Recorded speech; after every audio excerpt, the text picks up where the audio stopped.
He wanted to acquire supernatural powers. The monk said, just these 3 mantras, all the supernatural will be yours. Tenali Ramakrishna went into a haystack. 3 days it was kept burning. After 8 months, Tenali Rama arrived. Akbar introduced him to everyone as his brother. He said, you can give Birbal to me. Mind is a way to liberate life, unleash the power of the mind. This can be very easily done to you. Good evening, everyone. Why we are referring to the mind as a circus?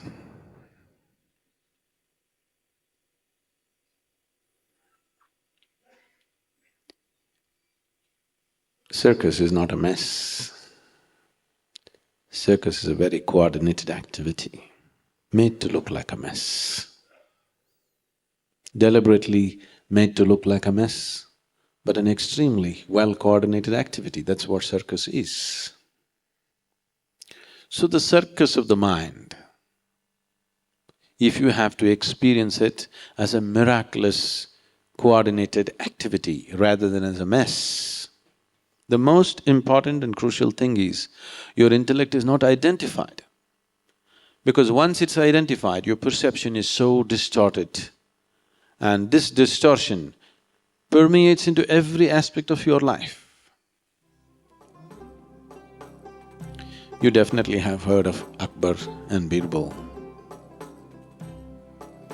When Akbar was an infant, his mother died. Or because she was a queen, they got another woman to breastfeed Akbar. And obviously that woman had a son. Then Akbar grew up into a great emperor. Because this woman had breastfed the emperor, they had given a whole village to her.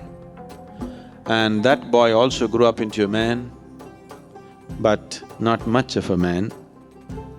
And he wasted and squandered the opportunity. He owned the whole village, but he wasted it and squandered it and lost it. And he was going through bad times. So one day, he thought, anyway, my mother has breastfed the emperor, so he owes something to me. In a way, I'm his brother. If I go and ask him something, he cannot refuse. With this idea, he came to Akbar. When he came, Akbar treated him with great respect, welcomed him in his court, honored him, introduced him to everyone as his brother, because both of them have drunk the milk of the same mother.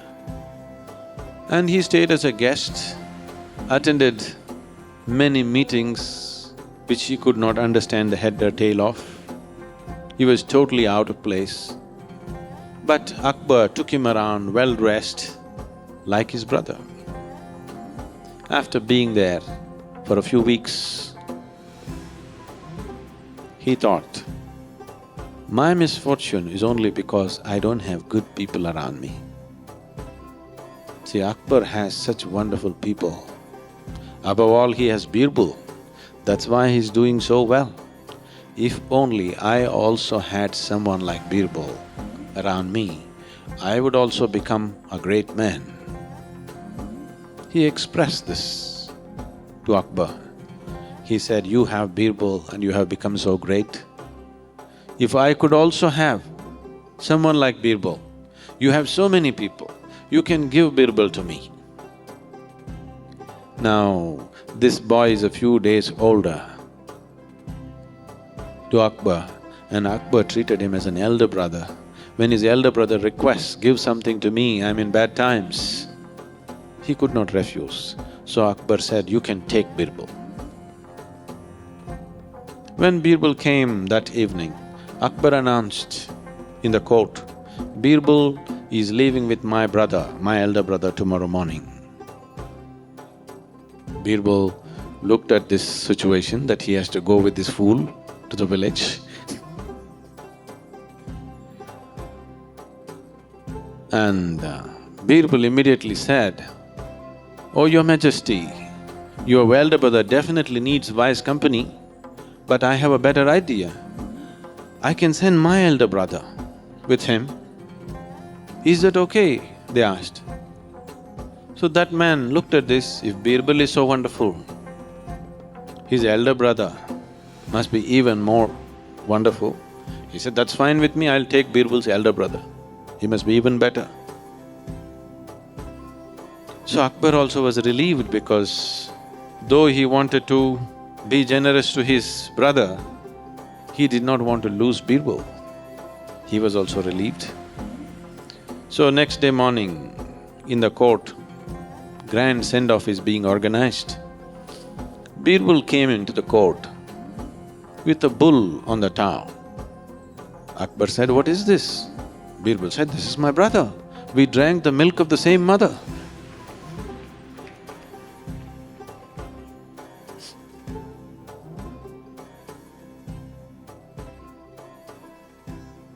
Once your intellect gets identified with something, then you are all messed. So this identity is not on one level, it is on many levels. Because of this complex system of identification, you are in a complex mess. So on one level, it is a mess. On another level, it is a highly coordinated activity. If you… today much work has gone into looking at the activity of the mind or the brain as such. If you look at the way the neurons are firing in the brain and what is happening, there is a tremendous sense of cohesiveness in this activity. It is that cohesiveness which is translating into the function of the body. A billion things are happening in this body right now, simply because there is a very extremely highly coordinated play and dance of neurons in the brain.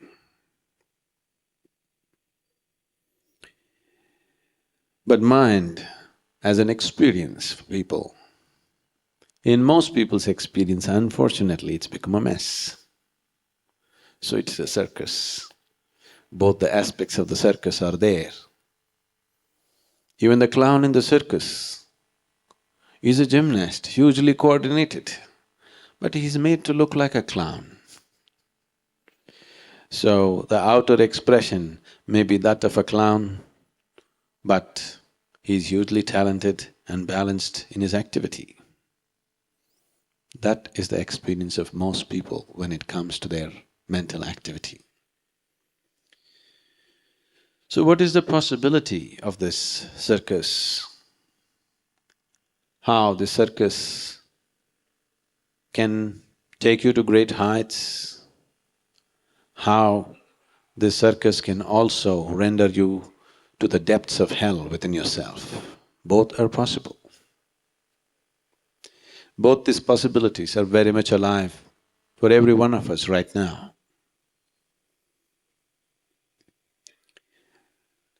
So how we conduct this circus is a whole thing. How much of it can we take charge of is a whole thing. Why is it that mind, which is the most miraculous instrument, which is the most miraculous possibility in our life, has also become a misery manufacturing machine on this planet? Every kind of misery that human beings are going through is manufactured in their mind. Why is it for one person, mind seems to be a pleasant experience, and for another person, mind seems to be a torture? Unable to bear the mental torture, people have invented various kinds of deviations, various kinds of perversions on this planet just to somehow deal with the mess of the mind. And these perversions might have given them temporary relief, but after some time, it again multiplies the mess, it doesn't really take it away.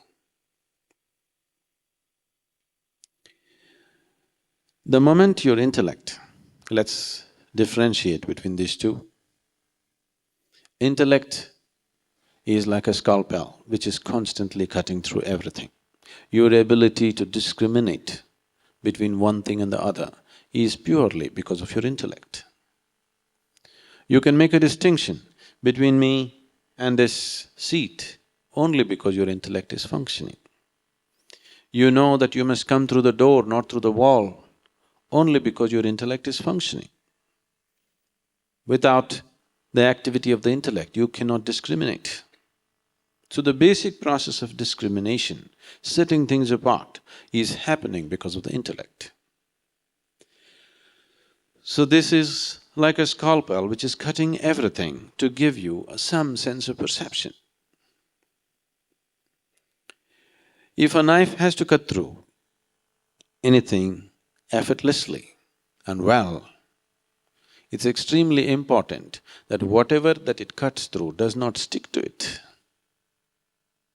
You cut a cake today, tomorrow you cut bread, day after tomorrow you cut something else. If all of it, the residue of it goes on sticking to this knife, after some time, this knife becomes a useless knife. I think some of you, in your kitchens, you must have experienced the ladies. You cut onions with this knife. After that, you go and cut mangoes, you go and cut apples, everything tastes like onion. Isn't it so? Because the residue of what you cut through, once it sticks to the knife, now that knife in many ways becomes more of a nuisance than of help. Or in other words, once your intellect gets identified with something or the other, after that, your intellect gets chained with identifications. Once this happens, you have a completely distorted experience of the mind. Your mind, that which should have been a ladder to the divine, unfortunately has become a stairway to hell. Simply because it is so identified with so many things. People keep telling me this, Sadhguru, for you, the biggest thing in your life just happened unasked.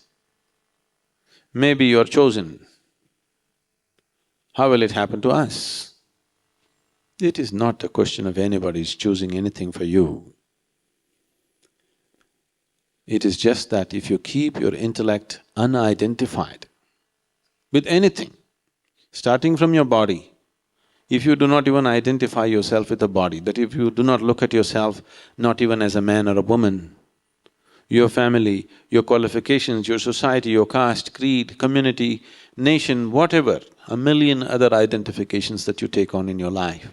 If you do not identify your intellect or if you do not encumber your intellect with any of these identifications, every human being will naturally lead himself on to his ultimate nature. There is no other way. When we started the home school, the first questions that came up is this going to be a spiritual school? Are you going to teach them spirituality? I said, that's one thing we won't do. There are a variety of corruptions on the planet, but the spiritual and religious corruption has always been the most damaging. Because you get so strongly identified with this. Once this identification happens, you can't look beyond it. It encumbers your intellect. So if children are brought up without any sense of identity, you will see every human being will naturally lead himself towards his enlightenment. I must share this, it's I hope it is received with the necessary understanding, because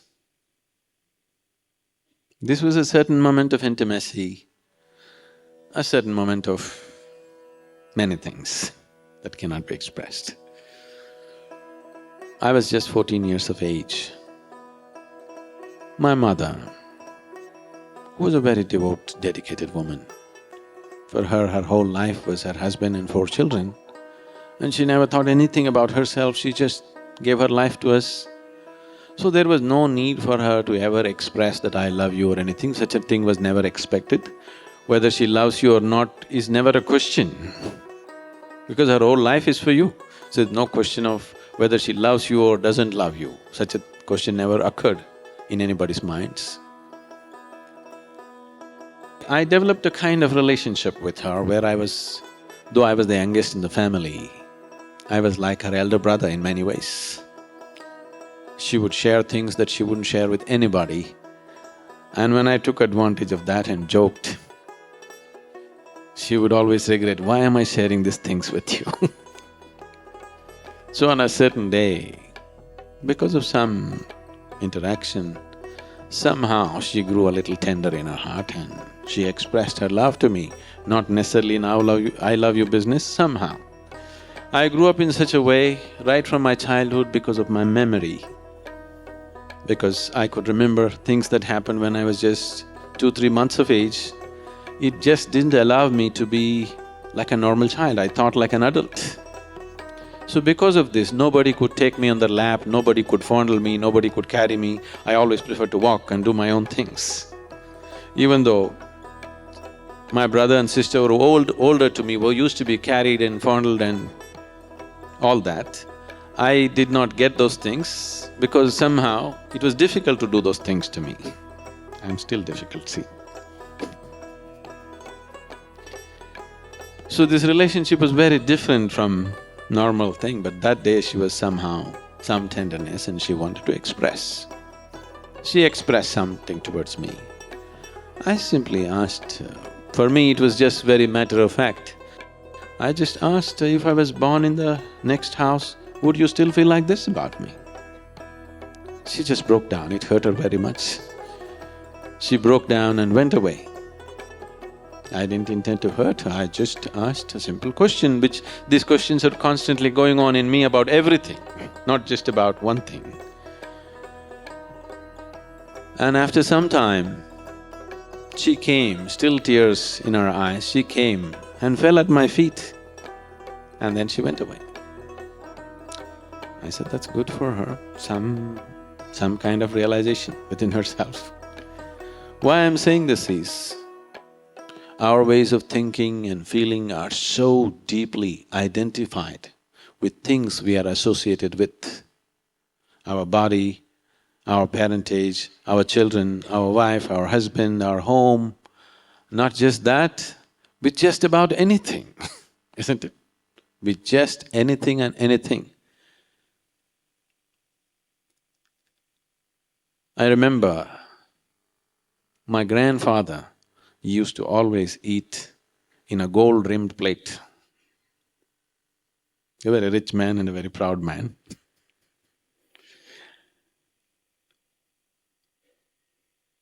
If at any time for some reason, even when he travels, another traveling gold plate has to travel with him.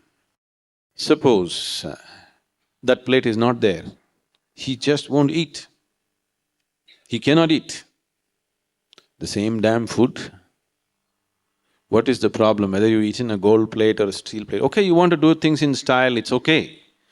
But the identification with something as simple as that is so deep that if he eats on another plate, he will become sick.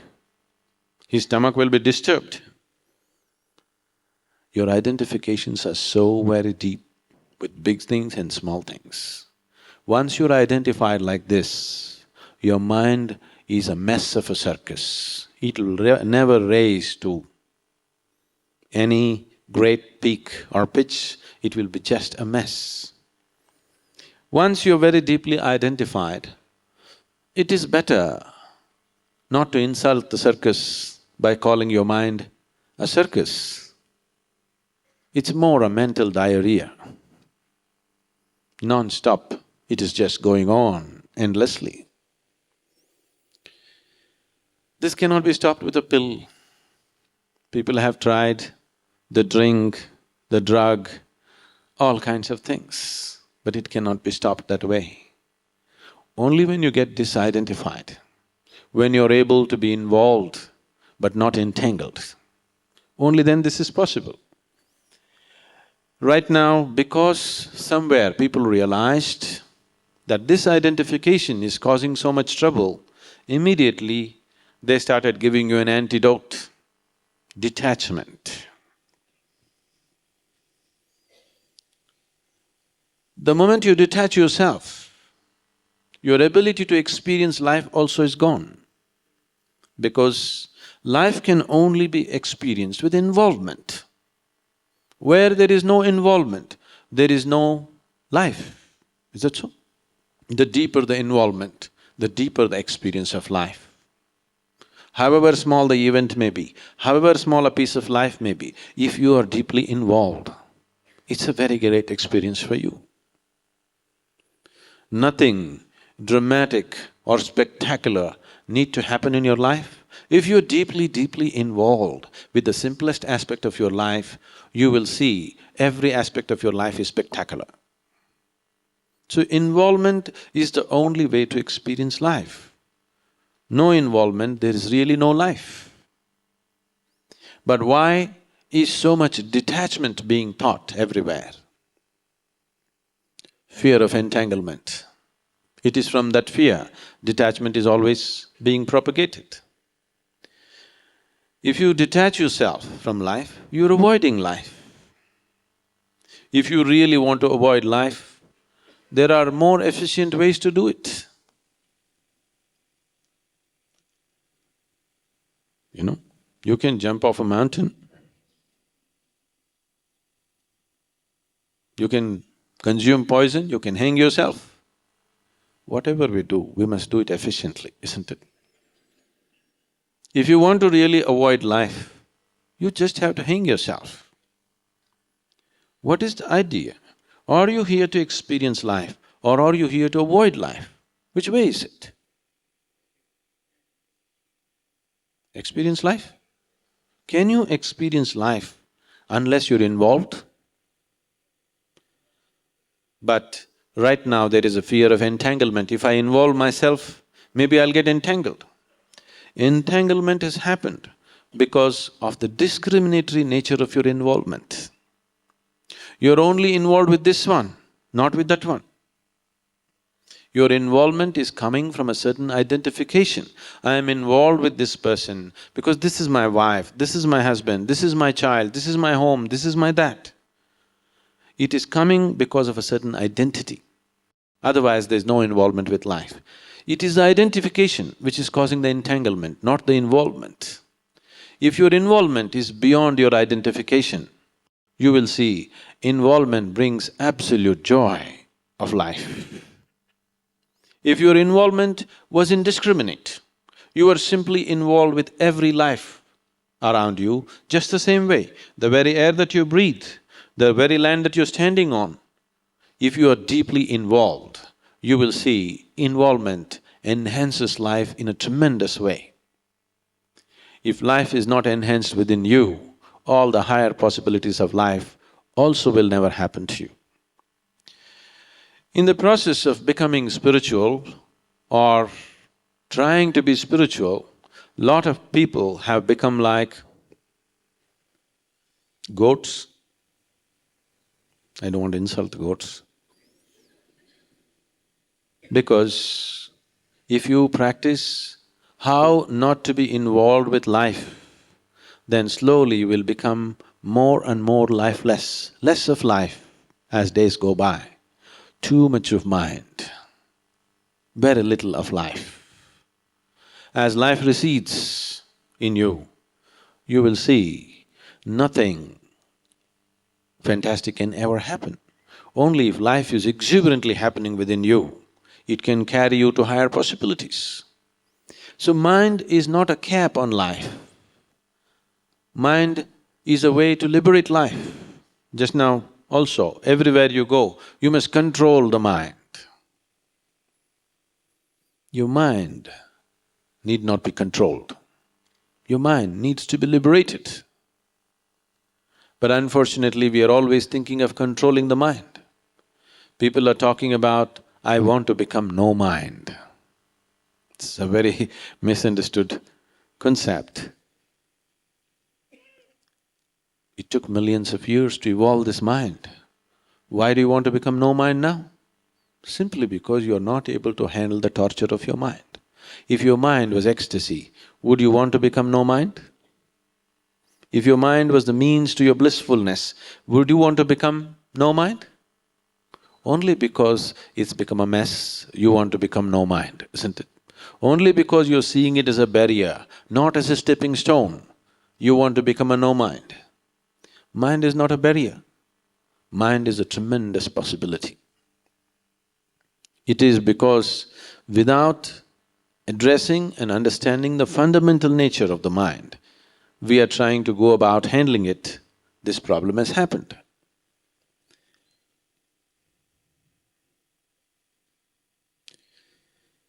Now,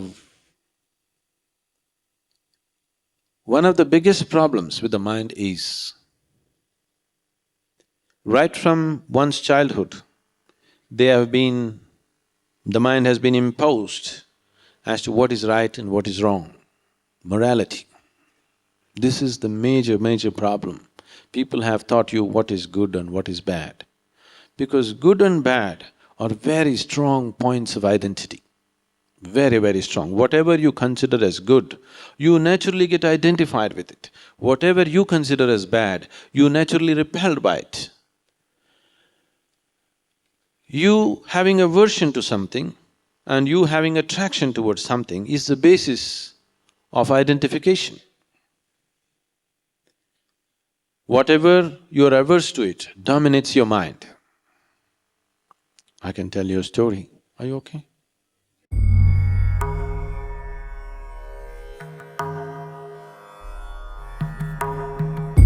Once there was a man in South India.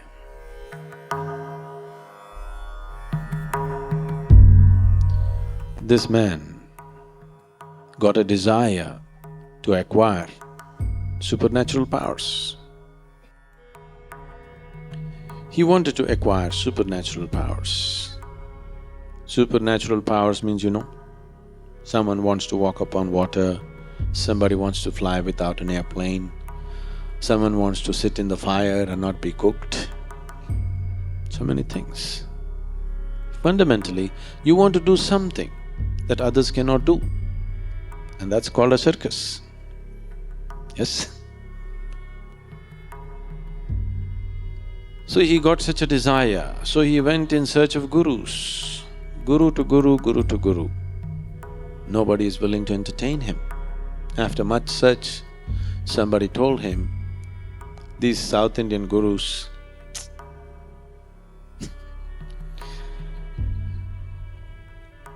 are too conventional, they're no good. You go to Tibet. There's an old Buddhist monk. He has all the supernatural powers you want and he's willing to share it with you. Our man set off on a journey to Tibet. By foot, traveling to Tibet, crossing Himalayas, reaching there. It's not a simple journey, but our man is determined to have supernatural powers, so he walked all the way to Tibet.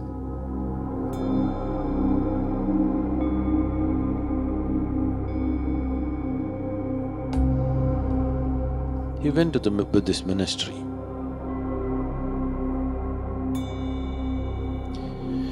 There the culture is very different from South India or any part of India for that matter, especially South India. Here we have been taught, Atithi Devo Bhava, that means a guest is God. If somebody appears at your doorstep, whether you know him or you do not know him, you treat him like a god. Such a culture does not exist in the Buddhist monasteries. If you go there, nobody will ask you who you are. Not because they don't care for you, because in their life, their whole life's work is just to find out who they are. So when you have just arrived, they don't want to embarrass you with such a big question. Who are you? It's not a small question, isn't it? In the middle of nowhere, you say, I am Ramaswamy or I am Habibullah, doesn't mean anything. In your town, in your community, it may mean something. In the middle of nowhere, it just doesn't mean anything. So they don't want to embarrass you with such big questions, so they never ask you, who are you? A new man has arrived. If you do not ask, who are you, what is the next possibility? Where do you come from? Do you know where you come from?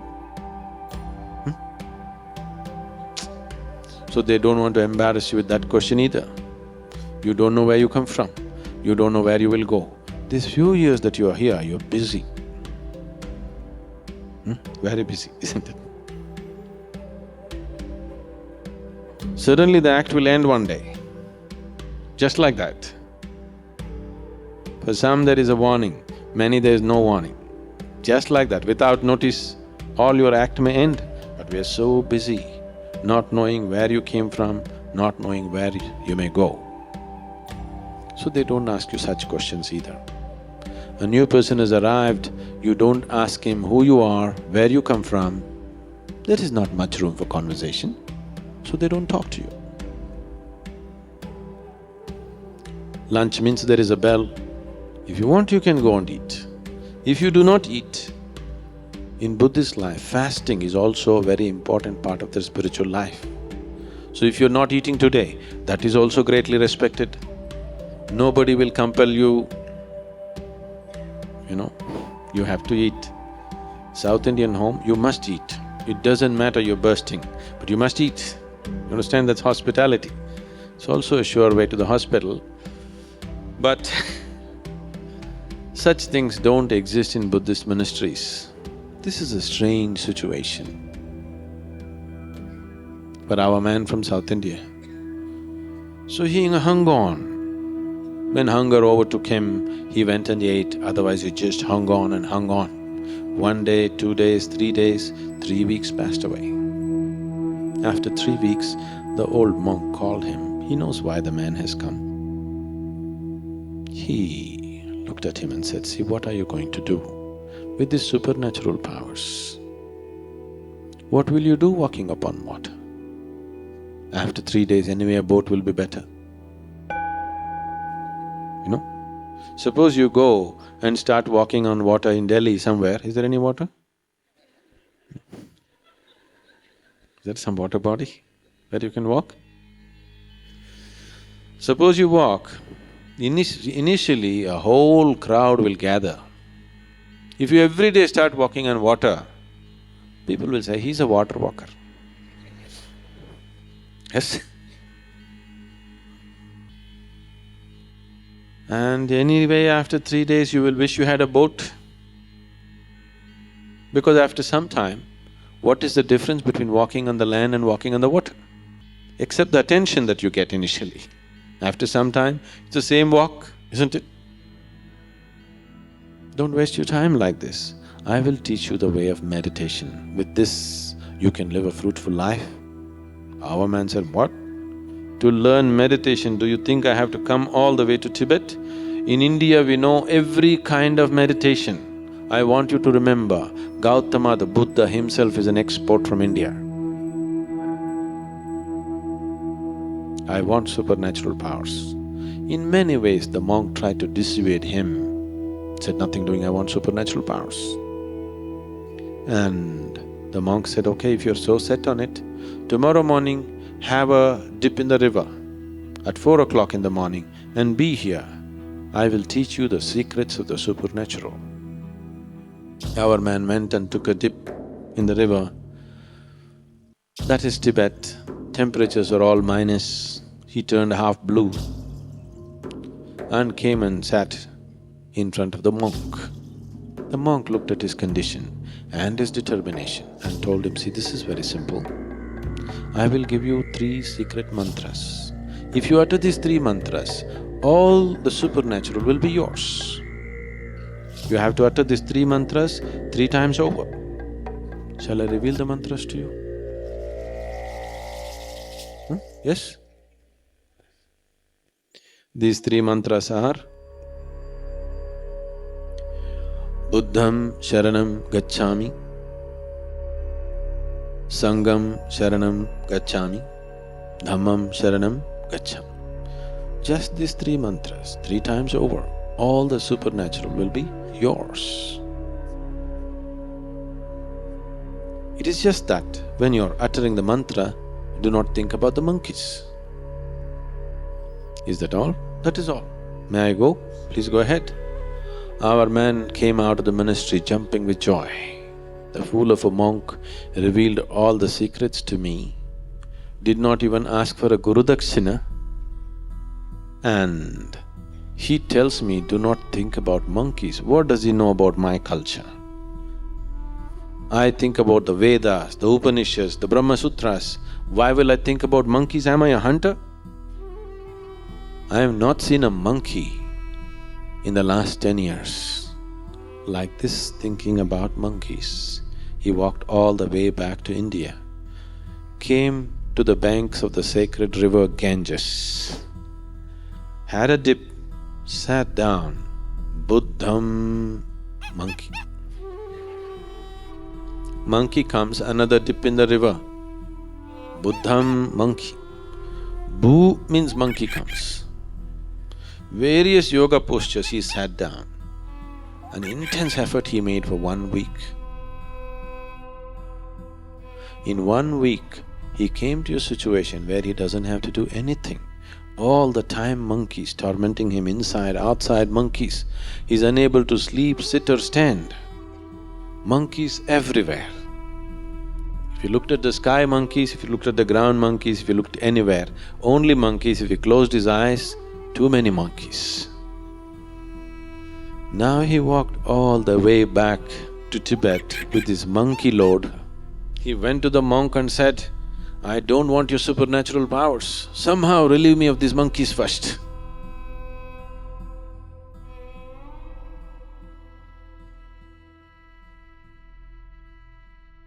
Now this is the nature of your mind. If you say, I do not want something, only that happens. In this mind, there is no subtraction or division, there is only addition and multiplication. You cannot take away anything by force from this mind. Now, this does not need any enlightenment. If you just close your eyes for a minute and look at it, you can see you cannot do anything by force. Now somebody told you, this is good, this is evil, do not think about the evil. Now that's a full-time job.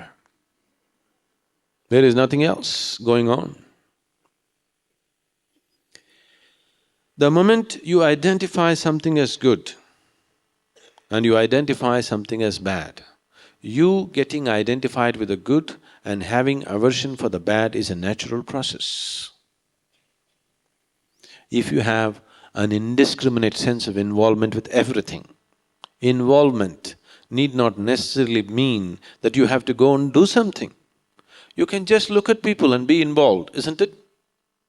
You can just look at the sky and be involved. You can look at every life and be involved. You can close your eyes and still be involved.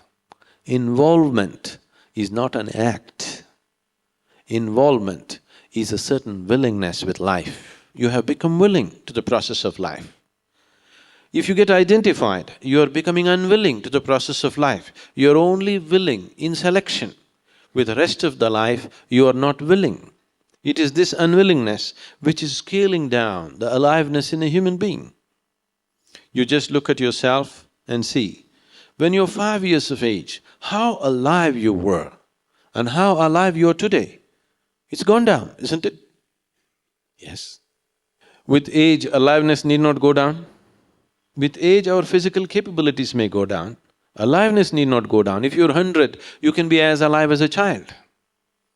Your aliveness is going down because you're committing suicide in installments. The method of committing suicide is that you become selective in your involvement. Involvement does not necessarily mean physical action. Involvement is just your willingness with life. If you take away the willingness, the process of life naturally becomes suffering. Whatever you do willingly, that's your heaven. Whatever you do unwillingly, that's your hell. What is a great love affair? If it happens to you, when you're unwilling, that becomes your rape, isn't it? What is considered so beautiful can become so horrible, simply because the difference is just willingness and unwillingness. So, whether your mind is a misery or your mind is a miracle, simply depends on this: are you allowing life to happen to you absolutely willingly or unwillingly? Is your life a love affair? Or is life just raping you? That's a question. If you're being raped by life, then mind is a misery. If your life has become a love affair, life is blissfulness. Mind is blissfulness too. So it is because of selective involvement, it is because of a certain identification with something or the other that you become selectively involved. When the other things that you're not identified with happen to you, you feel raped by life. Naturally, there is misery, there is no other way to be. So if this circus of life has to be… circus of the mind has to become a symphony, if it has to raise to its crescendo, one of the foremost things is, suppose in the circus you have seen the trapeze artists. The trapeze bars and the trapeze ropes are always tied in such a way, only if they go full swing, they get to reach each other. If they're little unwilling or any one of them is unwilling, circus will collapse, isn't it? They must go all out, all out, all out. Otherwise, it cannot happen in a beautiful way. That is so with you. Are you going all out with life? If you're going all out, that itself will settle the mind. You are going with indiscriminate involvement with life, with everything, absolutely involved. With what passion you look at your lover or your child, with the same passion you look at the sky, with the same passion you look at the tree, with the same passion you look at the earth, with the same passion you look at anything. If you have the same passion and involvement with every aspect of your life, mind is not a misery, it is a beautiful circus. Circus is a symphony of actions, isn't it? Tremendously coordinated, but it can become an absolute mess if that coordination is lost, if the trapeze artists are not willing to swing all the way. They want to be safe, so they will go only half the way. Now there is no circus, it's finished. So we did not say circus is a negative thing. Circus is a hugely coordinated symphony of actions. And that is how the brain is functioning. The accumulated mass of information, which generally we refer to as the mind and its activity, is all coming from that accumulated information. This information has a basis beyond your birth. We will not go into that, let's talk about that which is in your experience. From the moment you are born to this moment, everything that you have seen, everything that you have heard, everything that you have smelt, everything that you tasted and everything that you touched, everything that you perceived through these five sense organs is recorded in your mind. Whether you recorded this, whether it happened in wakefulness or sleep, it is still recorded. This can be very easily done to you. You are fast asleep and I will say something to you. If we can do certain processes, you will see what you heard in sleep is still there, you can very easily repeat it. In hypnotized conditions, these things have been done as experiments. But in yogic systems, we have always been aware of it. Yes. In India, we have been aware of this, you have heard many stories about this. We always thought the best time to put in the best input into a human being is when he is in the mother's womb. So elaborate care was taken about how a pregnant woman should be, in what kind of atmosphere she should be, under what kind of influence she should come, what kind of influence she should not come. She was not even allowed to meet certain people. Only those people who are most loving and wise and intelligent were allowed to meet her. Any kind of negative emotions, any kind of negative situations, she was not exposed to, because that is a time you can teach. The child is in deep sleep, just forming. Because there is such a sense of deep sleep, it's very easy to teach. Now when you're awake, there are any number of distractions. You're listening to me, but you're aware of the body. You're scratching your body, you're looking around, you're doing this, you're doing that. When you're in sleep, all these things are absent. Your absorption is absolute. So everything that you have heard, seen, smelt, tasted and touched, wakefulness or sleep is recorded, this information is there. Now, how harmoniously we use this information is the effectiveness of the mind, or how much of a mess this information has become is the ineffectiveness or the mess of the mind. To organize this, people have done various things. All kinds of methods and exercises are being brought about in the world. Yes, there are many ways to make minor corrections and make yourself little more effective than before. But if you really want to unleash the mind, not control the mind, if you truly want to unleash the power of the mind,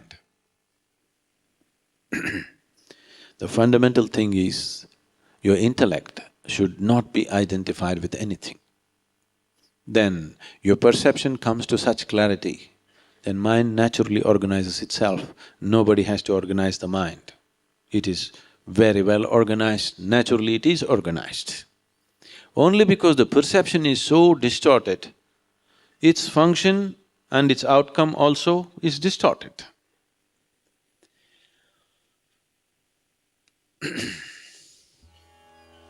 In South, there was a king called Krishnadevaraya, and he also had not a minister but a jester, Tenali Ramakrishna. One day, Krishnadevaraya was having a haircut. The royal barber was giving him a haircut. He was civilized, not…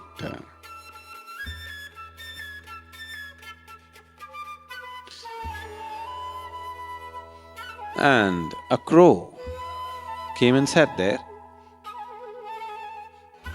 and started doing its usual caca.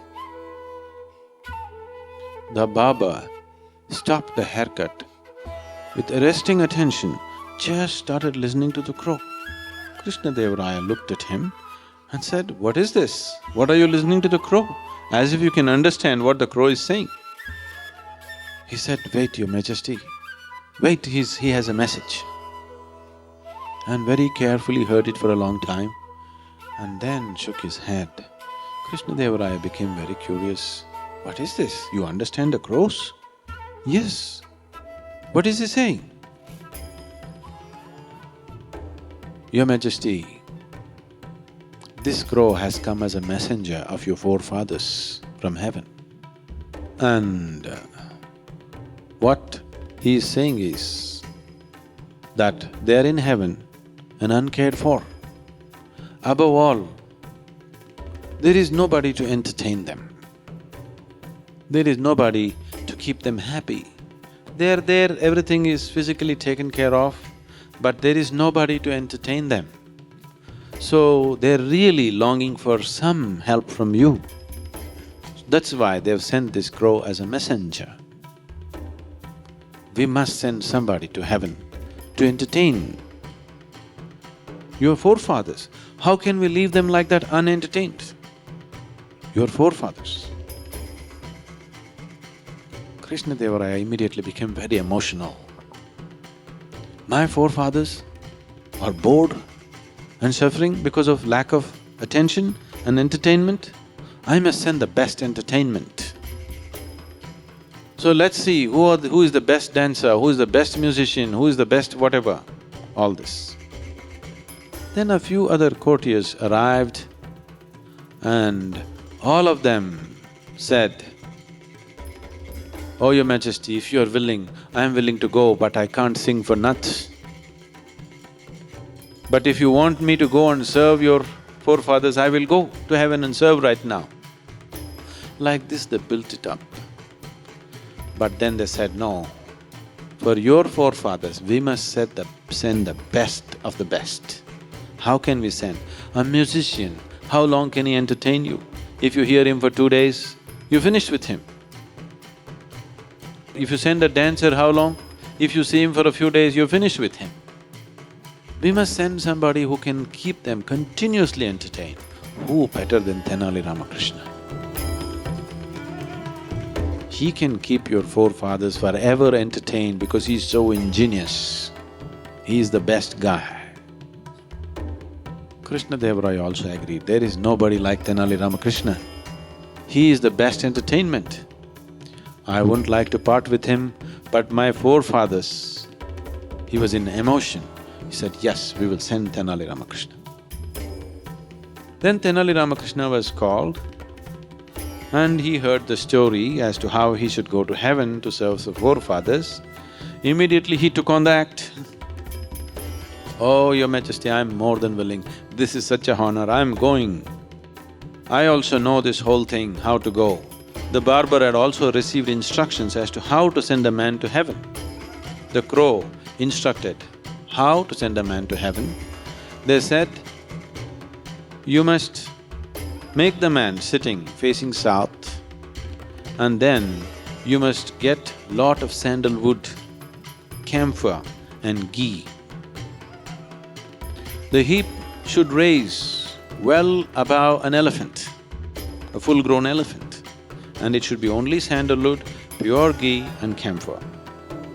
And keep the man inside, build this whole heap and then set fire to it.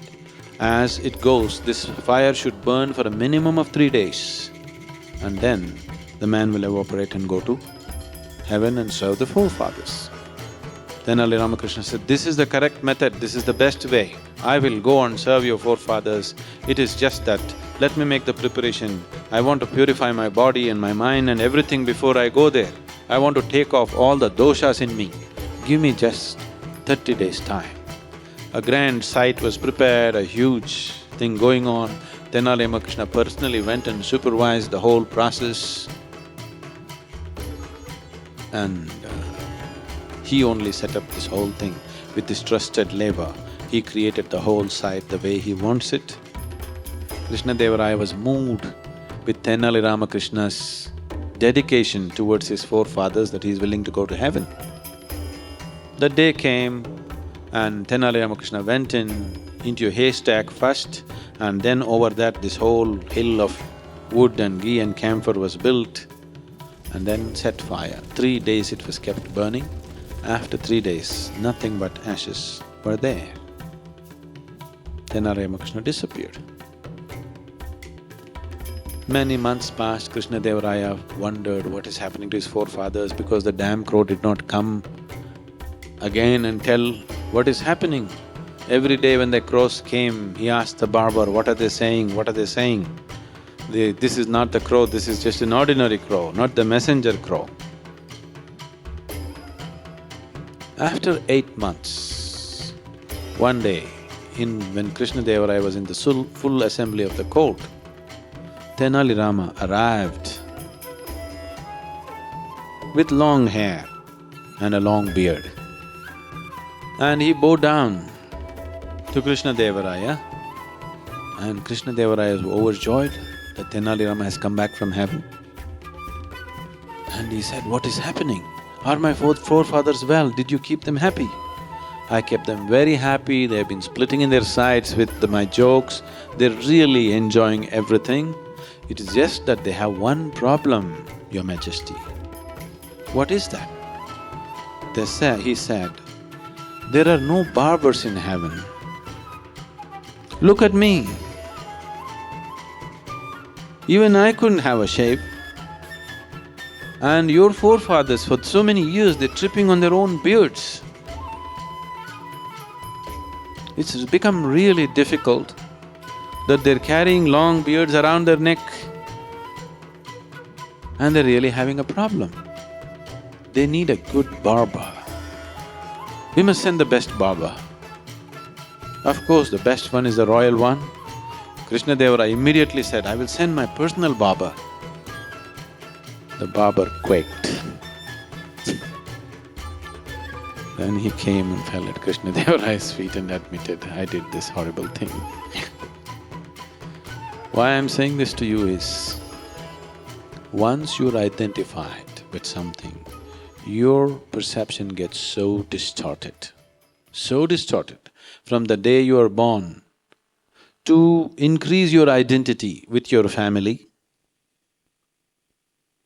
your parents have been campaigning, how you belong to them and what. To increase your loyalty to your community and caste and creed and religion, other people have been campaigning. To increase your loyalty and you're even willing to die for your country, some other people are campaigning. On different levels, people are constantly campaigning to ensure that you're deeply, deeply identified with something so that you will serve those purposes. Nobody wants you to be a liberated human being because they're afraid of freedom. They believe that if one is free, he may do irresponsible things. Only because one is not free, he does irresponsible things. If one is truly free, why will he do anything irresponsible? Why will he do anything harmful? He is not free in his mind, that is why he does desperate things, isn't it? He's too identified with himself and nothing else, so he can harm somebody else. If he's not even identified with this one, there is no harm coming out of such a human being. It cannot come out of him. So because of these campaigns, you get so identified and everything gets distorted. We can run a campaign to make you believe just about anything. I want you to know this. If we campaign hard enough, we can make you worship anything, we can make you hate anything, we can make you love anything, we can make you give up your life for anything. It is just that we have to work on your identification. How strong is your identity? That is how much you go, isn't it? Once your intellect is identified, mind is no more a harmonious circus, it's a mess of a circus. The whole system of yoga, the technology of yoga is only towards this. Right now, what we are offering as inner engineering is fundamentally just this. It's not a teaching, it is not a philosophy, it is not an ideology or a belief system or a religion. It is just a technology to create a distinction. If you go into these processes, what they're doing to you is just this. If you sit here, your physical body is here, what you call as your mind is out here, what is you is away from this. Once this little space between you and the activity of the mind, between you and the activity of the body arises within you, now mind is no more a mess. It is a great symphony, it is a tremendous possibility, it can take you to great heights. If this distinction is not there, it is this distinction which unfortunately got misinterpreted as non-attachment or detachment. Yes, you must detach yourself from your body experientially, not detaching yourself from family or people or whatever else from life around you. That's very easy. When they become inconvenient, you can detach yourself. Then a divorce is a detachment, isn't it? A divorce is not a detachment. Detachment means that you have disentangled yourself from the process that you call as body, from the process that you call as mind, because both these things are an accumulation from outside. This body, you gathered… How did you gather this? Breakfast, lunch, dinner, breakfast, lunch, dinner, breakfast, lunch, dinner and snack. How did you accumulate the mind? All the impressions that you received through the five sense organs became the mind. So these two accumulations, if you have to gather so much accumulation, naturally there must be something more fundamental than that within you, or what you call as yourself, should be something little more than the accumulation that you gathered. So once this distinction arises within you, once you liberate your mind from being identified with anything, then mind is a miracle. Mind is a spectacular circus, not a mess.